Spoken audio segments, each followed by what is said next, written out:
School വിദ്യാഭ്യാസ മേഖലയിൽ വിവിധ ക്ലാസ്സുകളിൽ പഠിക്കുന്ന കുട്ടികൾക്ക് പ്രായോഗികമായി തൊഴിൽ വൈദഗ്ധ്യം നൽകാൻ കഴിയുന്ന, പരിശീലിക്കാൻ കഴിയുന്ന സ്കിൽ ഡെവലപ്മെൻറ്റ് സെൻറ്ററുകൾ സ്കൂളുകളിൽ ആരംഭിച്ചിട്ടുണ്ട്.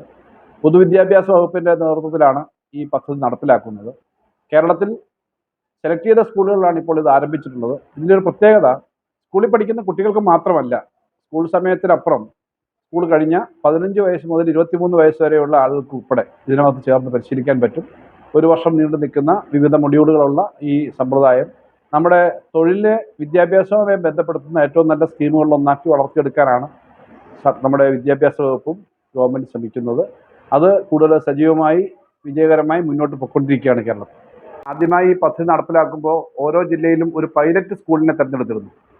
കൊല്ലം ജില്ലയിലെ കൊട്ടാരക്കരയിലെ കുളക്കട സ്കൂളാണ് പൈലറ്റ് സ്കൂളായി തിരഞ്ഞെടുത്തത്. അവിടെ ആദ്യ ബാച്ച് കുട്ടികൾ പരിശീലനം കഴിഞ്ഞു. ഒരു വർഷം പരിശീലനം കഴിഞ്ഞിട്ട് സ്കിൽ ടു വെഞ്ചർ എന്ന് പറയുന്ന ഒരു പുതിയ സ്കീമും ഇപ്പോൾ ആരംഭിക്കുകയാണ്. ഇത് വളരെ നല്ല അനുഭവമാണെന്നാണ് കുളക്കട സ്കൂളിലെ അനുഭവവും കാണിക്കുന്നത്.